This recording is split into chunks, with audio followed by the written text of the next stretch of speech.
Let's examine this situation from the psychological level, rather than the superficial one, because what often seems like a rejection on the surface might in fact be a form of intense emotional processing beneath it. You must understand that human beings, particularly in the domain of intimate relationships, do not always behave logically or predictably. When she starts to ignore you, the immediate and reactive conclusion is to assume a lack of care, a lack of interest, or a decision to detach. But that conclusion is born from insecurity, not insight. The truth is frequently more complex, and it's worth understanding, truly understanding, because the depth of that complexity can change the way you relate to others and, more crucially, the way you handle yourself. There are moments in life when emotional distance is not a departure, but a signal of inner conflict, of emotional dissonance that hasn't yet found its voice. We often think of care as something loud and visible, don't we? Texts, calls, affection, gifts. But in truth, the people who feel most deeply are often the ones who go quiet when their hearts are in turmoil. Because when you feel too much, you're no longer free to speak with clarity. You're overwhelmed. You're flooded. You don't pull away because you're done, you pull away because you're full. That's what many men fail to grasp. The feminine psyche, in its complexity, doesn't always express through confrontation. More often, it expresses through withdrawal. Not because there's nothing to say, but because everything that could be said is too saturated with vulnerability to risk exposure. To ignore someone when you no longer care is simple, cold, precise, but to ignore someone when your chest is heavy with unspoken emotion, that's something different entirely. That's a form of protest, silent, internal, restrained, not to hurt you, but to protect something inside her that feels fragile, even threatened. So if you've ever wondered why is she ignoring me now, after all we've shared, the answer may not lie in something you did wrong or right. It may lie in what she's battling within herself. And this is important. Emotional withdrawal, particularly when it's unexplained, often masks a storm of internal contradiction. She may be wondering whether you're safe enough for her to open up to, whether you'd understand if she told you the full truth, whether her needs, her fears, her past wounds would be met with maturity or dismissed with ego.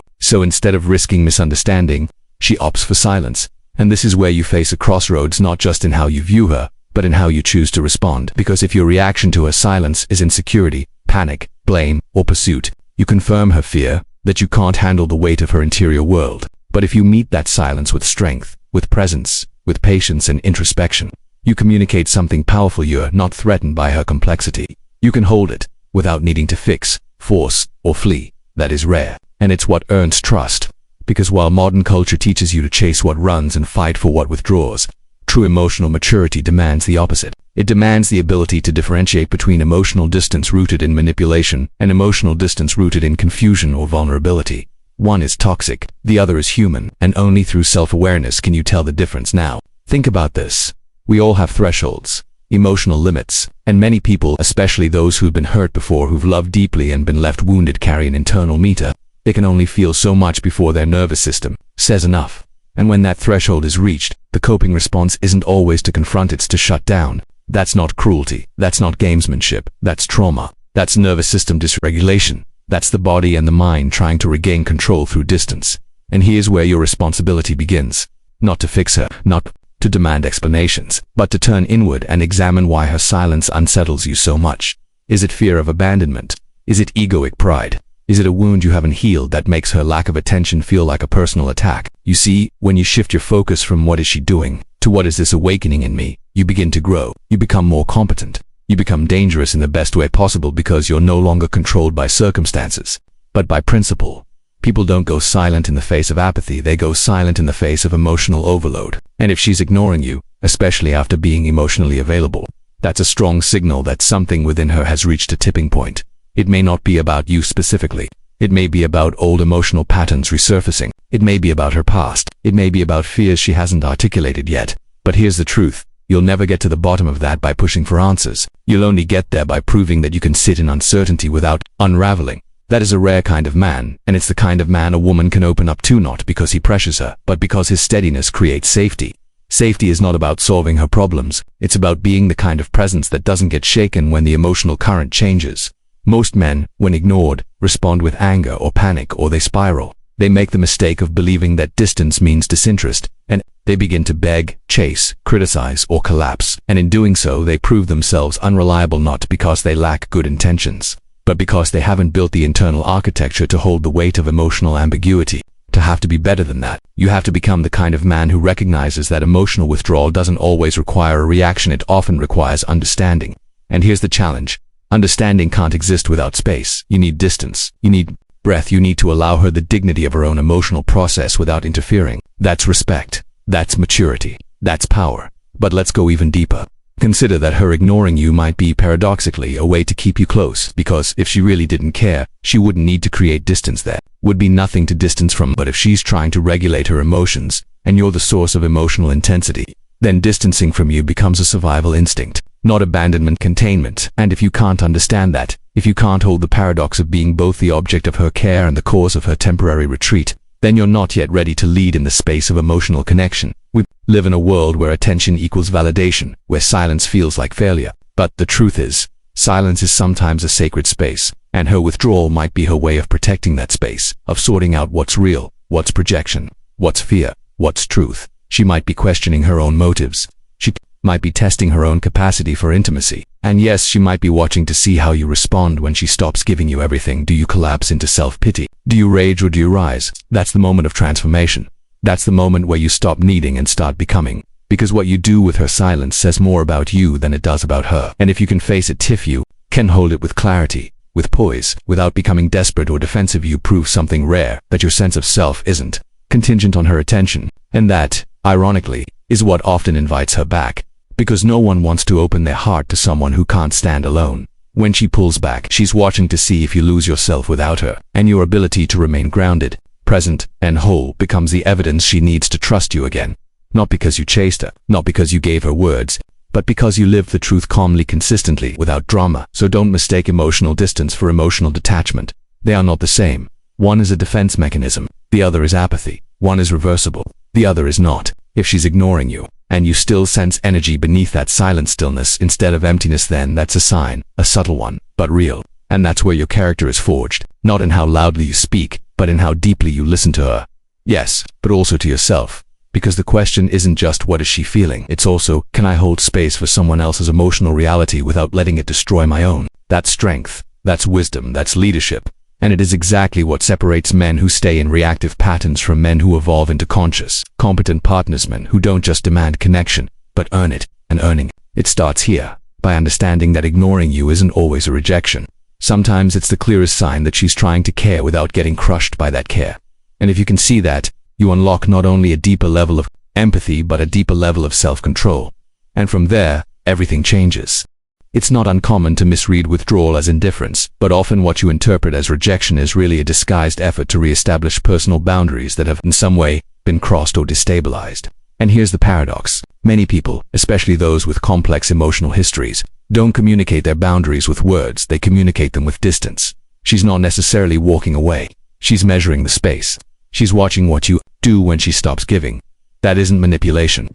That's survival. That's the unconscious calculation of someone who's been hurt before, and who's learned that stepping back is often the only way to tell if the ground they're walking on is safe. And you have to understand how boundaries work, not just in theory, but in the raw, emotional reality of relationships. When someone pulls back, they are saying something is out of alignment. I'm overwhelmed, I'm unsure, I need clarity before I move forward. That doesn't mean they want to sever the tie. It means they want to understand its structure. Is this connection one where I can be myself and still be respected? Is there mutual consideration? Or have I become a supporting character in someone else's story? Now here's the uncomfortable truth. When you're emotionally invested, the last thing you want to do is give space. You want answers, you want affirmation. You want reassurance that your presence is still welcome, that your significance hasn't evaporated. But if you override her need for space with your own need for comfort, you make the fatal error of turning her boundary into your battlefield, and that's when things break. Not because of what she did, but because of how you responded to what she needed. There's a maturity that's required here. A kind of emotional responsibility. It says, I recognize your boundary even if it hurts. I honor it, not because I'm weak, but because I understand that pressure destroys what patience can preserve. And most people never get there. They confuse love with possession. They equate proximity with security. But real connection, the kind that lasts, requires distance. It requires the ability to respect someone's process, especially when it doesn't align with your expectations. That's when the test begins. Because when she stops talking, when the messages slow down, when her energy changes, you'll be tempted to fill that silence with fear. You'll make assumptions, you'll project your insecurities, and in doing so you'll distort the reality of what's happening. You'll turn a moment of pause into a permanent goodbye. But if you can resist that urge, if you can hold the line without collapsing, something remarkable happens. You show yourself to be someone who understands emotional nuance. someone who doesn't need to control to feel secure, someone who can stand in uncertainty without falling apart, and that changes everything. But let's take this even deeper. There's a reason emotional distance often comes after a period of closeness, and it has everything to do with overstimulation, emotional overwhelm. Imagine this. You're finally opening up to someone, showing parts of yourself you've kept guarded. You're letting them in, piece by piece. It feels good until it doesn't. Suddenly you feel exposed, vulnerable, maybe even disoriented. Why? Because when you're not used to emotional safety, receiving it can feel more terrifying than the chaos you've adapted to. And this is what people miss. Love isn't always comforting. Sometimes it triggers everything you've buried, the trauma, the abandonment wounds, the doubts about your worth. And for some women, when the emotional intensity reaches a tipping point, their nervous system says retreat. Not because they don't feel deeply, but because they do, more than they can process. And in those moments, ignoring you is not an erasure of emotion, it's a recalibration of safety. You might think, if she cared, she'd talk to me, she'd be open, she'd stay, but that's not how trauma works. That's not how emotional thresholds work. People who've been through real pain often associate closeness with danger, even if it's subconscious. So when they feel themselves getting pulled in too fast, too far, they slam the brakes not to escape you, but to protect themselves from reliving old patterns. That's what emotional overwhelm does. It blurs the line between present connection and past pain. So you have to ask yourself, do I want her comfort, or do I want her truth? Because her truth might be messy. It might come with delays, with distance, with moments where she can't show up in the way you want her to. And if you punish her for those moments, if you make her feel wrong for needing emotional regulation, you teach her that love is conditional, performative, that she's only safe with you when she's agreeable, available, and emotionally digestible. And that's not love. That's control. But when you step back, when you say, I see you pulling away, and while it hurts, I understand, you do something extraordinary. You become an anchor. You become someone who's not shaken by emotional tides. You show that you can handle complexity, that you're not afraid of ambiguity. And in that space, she may begin to trust you more, not because you demanded it, but because you earned it. And here's another piece to consider.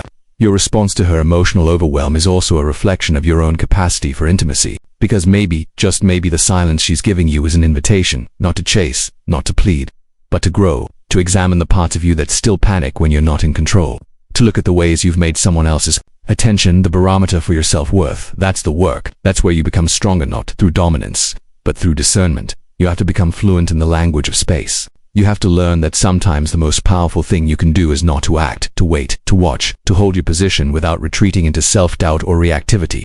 Because if her distance is rooted in overwhelm, in emotional fatigue, in an effort to understand her own feelings, then your steadiness becomes medicine. Your groundedness becomes proof that emotional intensity doesn't have to lead to collapse. And in a world that rewards instant gratification, emotional patience is a superpower. It's what separates boys from men, because boys chase validation. They need it constantly. They can't breathe without it. But men create stability. They don't chase, they attract. And they attract by being the kind of person who can stand calmly in the storm of someone else's uncertainty without making it about themselves. You might be thinking, but what if she never comes back? What if the silence lasts forever? That's the risk. That's the price of loving authentically. You don't get guarantees. You don't get neat endings, but you do get something better. You get self-respect. You get clarity. You get the peace that comes from knowing you didn't betray your own integrity by trying to force something that needed space to breathe. And maybe that space will draw her back. Maybe it won't. But either way, you'll walk away with a deeper understanding of yourself, and that, in the long run, is more valuable than any temporary reassurance. Because relationships, real ones, don't thrive on constant contact. They thrive on mutual respect, on emotional intelligence, on the ability to honor both closeness and separation. And that's the kind of love worth building, the kind that understands when to lean in and when to let go, when to speak and when to stay still, when to fight for connection and when to protect it by stepping back. Because sometimes silence isn't absence, it's preparation. Sometimes distance isn't disconnection, it's an invitation to become more conscious, more capable, more complete. And you owe it to yourself and to her to rise to that invitation. When you're being ignored by someone you care about, the instinctual response is to assume you've become irrelevant, that you're no longer on their radar, that you've been dismissed, erased, unworthy of attention. But here's something crucial to grasp, and it's uncomfortable, but transformative when fully understood. Being ignored doesn't mean you're forgotten. In fact, more often than not, it means you're being thought of in ways you can't see. It means you're still present, not on the surface perhaps, but deep in the recesses of thought. Embedded in their internal dialogue, a character in the private script they're still trying to make sense of. People do not go silent about people they feel nothing toward. Indifference doesn't come wrapped in hesitation. It doesn't come with double takes on your social media. with questions about your well-being asked through mutual friends, or with that tension in the room when your name comes up. Silence, real silence, isn't emptiness, it's noise turned inward. You might not be hearing from her, but that doesn't mean you're gone from her mind. It means you've become a part of a conversation she's having within herself. And that kind of conversation, the internal, unspoken kind, is far more meaningful than the performative communication most people mistake for connection. When she's ignoring you, she may be engaging with a memory of you, with the experience of you, with the impact you had on her. And you must consider that some people are not good at articulating their emotions when those emotions feel too complicated, too loaded, too uncertain. So they retreat. Not because they want to forget, but because they need time to understand. Understanding takes time. And silence, when it comes from someone who once invested emotionally in you, is often a space carved out for reflection, not rejection. She may be revisiting things you said, things you didn't say. She may be unpacking how she feels about you, what she wants, what she fears, and those things are not simple. Because the more someone matters to you, the more chaotic the emotional landscape becomes. The stakes are higher, the consequences are heavier, and when that happens, a pause is inevitable. Because the body can only tolerate so much emotional input before it demands solitude. That pause, that ignoring, is an absence. It's analysis. And here's where your own strength is tested. Because you don't get a roadmap for someone else's internal world. You don't get a transcript of their thoughts. You don't get instant access to what's happening inside their silence. All you get is your own reaction. That's your playground. That's your laboratory. That's where the growth occurs. Because the question isn't, what is she thinking about me? The question is, can I be okay even when I don't know? Can you regulate your emotions without needing immediate feedback? Can you maintain your sense of identity even when someone you care about is processing your role in their life in ways you can't influence? That is the crucible of maturity. And it's why so many relationships collapse, not from a lack of love, but from a lack of patience. People want clarity now. They want certainty. They want linear resolution in a process that is anything but linear. But the truth is, if she's ignoring you and you're still on her mind, she's probably testing something deeper than your ability to text back or say the right words. She's testing whether your presence in her life adds to her clarity or to her confusion. Whether you're someone who grounds her or someone who overwhelms her. And that answer doesn't come in a moment, it comes in waves, in reflection, in silence. So instead of asking, why isn't she responding? Ask, what part of me is struggling to wait? That's where your agency lives, because her silence isn't under your control, but your interpretation of it is. Your emotional response isn't if you can learn to hold that space to tolerate not knowing, not reacting, not reaching for quick validation. You develop a kind of resilience that most people never access. You become capable of love that isn't needy, attention that isn't desperate, care that isn't conditional, and that's the foundation of all meaningful connection. Now let's take it a step further. Sometimes when a person ignores you, it's not to hurt you or push you away, but to test the waters of your emotional availability without having to expose themselves. It's a litmus test, an invisible one. She's not waiting to see if you chase, she's waiting to see if you understand. She's asking without asking. Can you perceive the emotional layer underneath my behavior, or are you only capable of seeing the obvious? And if you fail that test, if you respond to silence with panic, anger, guilt-tripping, or passive aggression, you confirm her suspicion that emotional depth with you may not be safe, that she might be better off staying behind the walls she's constructed than stepping out and risking vulnerability. But if you meet her silence with presence, not smothering, not begging, not retaliating, just presence, you show her something rare. You show her that you're not threatened by her complexity, that you have the inner resources to stay grounded even when the emotional terrain gets foggy, that you can see beyond behavior and reach for the deeper truth behind it. And that's when trust begins to rebuild, not through force, but through subtlety, through demonstration, through consistency. This is where you stop being a participant in a reactive dynamic and start becoming a creator of emotional structure. That's a shift in your being. It changes everything. Because once you stop interpreting distance as rejection and start seeing it as an opportunity for emotional fortification, you no longer feel the need to chase people to prove your worth. You no longer demand constant affirmation to feel secure. You no longer collapse when someone needs time to process.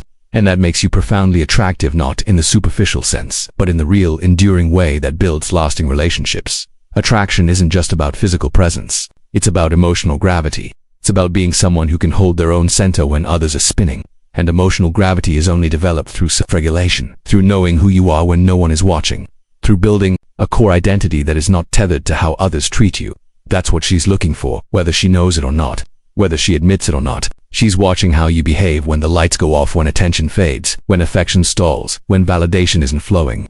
That's where your character is revealed. And now we come to the most powerful idea. You don't fix emotional distance by reacting, you transform it by understanding. You bring order to it by first bringing order to yourself. She doesn't need you to beg for her attention. She needs you to become the kind of person who doesn't fracture in its absence. And becoming that kind of person isn't easy. It requires the discipline to feel your own emotions without making them someone else's problem. It requires the courage to face the unknown without trying to escape it. It requires the humility to accept that you don't control how or when someone processes their feelings, but you do control how you respond to it. And if you can do that consistently, you move into a new domain of relating. One that isn't about chasing or withdrawing, but about aligning. You align with truth, with patience, with emotional depth, and people notice. Because people are starving for emotional safety, for someone who doesn't just hear their words, but understands their silence, for someone who doesn't just fill space with noise, but creates space for growth. And when you become that person, not temporarily, not performatively, but fundamentally, you stop needing to chase connection. Connection comes to you, not because you demanded it, but because you became worthy of it. So when she's ignoring you, remember, you're still in the equation, but the equation is being recalculated. Let her recalculate. Let her measure, let her reflect, and in the meantime, use the silence to become more articulate in your own emotional life. Because one day that silence will break. And when it does, the person you've become during the quiet will determine everything that happens next.